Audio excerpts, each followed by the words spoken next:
tadi kayak berasa kurang waktu, kurang berbakti tadi tuh, kurang maksimal sebagai anak gitu kan. Itu tuh buat aku tuh titik terendah di mana aku merasa aku kehilangan tuh tapi tanpa sempet bilang terima kasih dan minta maaf langsung di kuping mama gitu. Pilu dan kekecewaan pun berkecamuk dalam diri Dian Ayu Lestari saat mengetahui ibundanya Rohani harus berpulang ke pangkuan sang kholik. Penyesalan pun kian memuncak lantaran Dian merasa tak memiliki banyak waktu untuk bersama sang ibunda yang kini telah tiada. Berawal sebagai pemenang dalam salah satu ajang kontes kecantikan tahun 2007 silam, jalan karir aktris cantik bernama Dian Ayu ini seakan terbuka lebar dan terang benderang. Di tengah karir yang memuncak, wanita kelahiran 19 Juni 86 ini pun seakan tak ingin berhenti sebagai seorang aktris, membuat Dian Ayu lupa akan waktu kebersamaannya dengan kedua orang tua. Aku ikut ajang Miss Indonesia tahun 2007 dan kebetulan aku menang di salah satu kategorinya, jadi Miss Persahabatannya. Nah, waktu itu TV itu tuh semua pemenang, ada 6 pemenang, itu tuh di casting gitu. Pas cobain jadi pembaca berita, cocok, bisa gitu. Film, FTV kayak gitu-gitu aku ikutan casting kan, era itu tuh masih yang casting-casting ya kan gitu kan. Semua diikutin, iklan termasuk, dan alhamdulillah satu persatu jalannya kebuka, dapet aja gitu. Jadi ya sampai sekarang akhirnya. Sampai pada di akhir hayat sang ibunda, Dian pun hanya bisa menyesalinya. Doa menjadi satu-satunya cara yang ia pilih sebagai pelebur rasa penyesalan. Kalau mau ditanya apa yang mau disampaikan sama mama, maaf, Ayu minta maaf, belum jadi anak yang baik, tapi insya Allah Ayu akan jadi diri yang lebih baik lagi dan bisa jadi ibu yang baik untuk anak-anak seperti mama sudah jadi ibu yang terbaik buat Ayu. Jika dilihat jauh ke belakang, saat tengah berada dalam puncak kepopularitasan, Dian pun bertemu dengan seorang pria tambatan hati bernama Ananda Omesh. Hingga keduanya sepakat untuk melanjutkan hubungan mereka ke jenjang yang lebih serius. Dengan kemantapan hati, Dian Ayu dan Ananda Omesh pun mengikrarkan janji suci pernikahan pada 8 Juli 2012 lalu. Banyak yang mikir tuh ketemunya di trans, padahal enggak. Temenan dulu, bahkan aku menjodohkan dia dulu dengan teman aku. Ngejodohin dulu sama teman aku, ternyata dianya suka sama aku ya gitulah. Ceritanya singkat cerita akhirnya pacarannya justru di awal tahun 2000, di pertengahan 2009 gitu.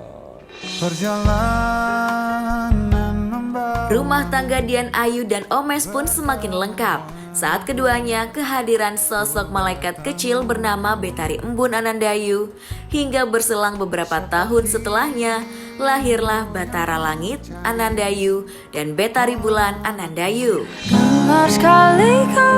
Fokus mengurus ketiga buah hati tercintanya membuat Dian Ayu pun membatasi pekerjaan yang digelutinya. Kendati demikian, di tengah kesibukannya, Dian pun tetap meluangkan waktu bersama suami, sahabat, serta hobinya. Support banget sih kayaknya, orang kado ulang tahun yang terakhir aku alhamdulillah dikadoin motor juga gitu. Jadi akhirnya aku punya motor sendiri gitu. Karena selama ini kan aku pinjam motor dia gitu kan. Yang sebelumnya aku udah punya motor tapi terus udah deh kayaknya nggak akan kepake waktu itu pas pandemi soalnya. Jadi intinya aku nggak punya motor waktu itu kan. Terus kemarin pas ulang tahun udah mulai motor-motoran lagi, motor dia aku pakein gitu kan. Udah nih alhamdulillah ada rezeki nih buat kamu gitu. Makinlah semangat motoran akunya kan, sok ajakin teman-teman aku yang cewek-cewek, kok aku boncengin cari teman, karena aku kalau sendirian juga bingung kan ngapain motoran sendirian gitu. Jadi ayo kita motoran, let's go gitu. Alhamdulillah ada temennya, jadi nggak ngintil dia juga jadinya gitu. Alhamdulillah dia support banget sih, malah kita tuh ada rencana pengen nggak tahu kapan pengen motoran touring berduaan, tapi terus yang bisa camping di mana gitu, masih di Indonesia, cuman itu cita-cita sih nanti insya Allah. Memiliki sahabat yang terus mengarahkan Dian menuju kebaikan membuat wanita asal Surabaya ini pun memantapkan hati untuk menjadi seorang muslimah yang baik dengan mengubah penampilan dengan berhijab. Terlebih kala itu, hijab mulai diterima oleh banyak kalangan termasuk selebritis. Yang terdekat tentunya Omes ya, suami sendiri. Kalau dia itu nggak pernah nyuruh, karena yang dia tahu kalau kita udah siap, kita pasti akan pakai sendiri. Dan itu tuh kan nggak pernah tahu kapan ya. Nah, momen ketika aku bilang aku mau pakai hijab, dia itu bilang gitu, serius, ntar kelihatan tua loh. Sampai ingat banget waktu itu ulang tahun anak Ayu Dewi yang pertama, dimana teman-teman media juga banyak kan. Aku tuh nggak mikirnya kesana tuh enggak, tapi kebetulan anak Ayu Dewi yang pertama sama anak kita yang pertama itu tuh satu sekolah, satu kelas pula waktu itu. Dateng lah ke acara ulang tahun, tapi pagi itu entah kenapa aku udah, Bi udah ya, Umi mau pakai hijab, terserah dia mau bilang jelek, mau bilang aneh, mau bilang tua, terserah, Umi mau pakai. Terus aja, udahlah bismillah, udahlah cuekin, mainin, nemenin anak main apa segala macam. Pas pulang, Omesnya langsung meluk aku, siung Masya Allah berarti udah kuat imannya katanya gitu. Abi itu cuma iseng doang godain, karena Abi tahu kalau Umi sama Abi di tes kayak gitu terus Umi masih mau copot, berarti bisa jadi ketika nanti ketemu orang lain terus ada komentar yang bilang, bagusan dulu deh nggak pakai hijab, jangan-jangan malah tiba-tiba buka di tengah jalan. Nah itu yang jangan sampai. Makanya sama Omes tuh seminggu itu tuh ibarat kata ditatar gitu loh. Dan sekarang udah mantap, berarti insya Allah emang benar-benar udah dari diri sendiri, bukan karena orang lain. Itu tesnya dari dia dulu. Nanti begitu dari orang lain, alhamdulillah responnya juga Masya Allah semoga istiqomah ya, doa-doa yang ada jadinya gitu. Sahabat cantik, waktu bersama keluarga merupakan momen indah dalam setiap kehidupan.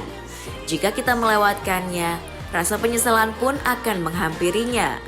Semoga dari penyesalan Dian Ayu di masa lalu bisa menjadi sebuah pelajaran akan pentingnya waktu kebersamaan. Amin ya robbal alamin.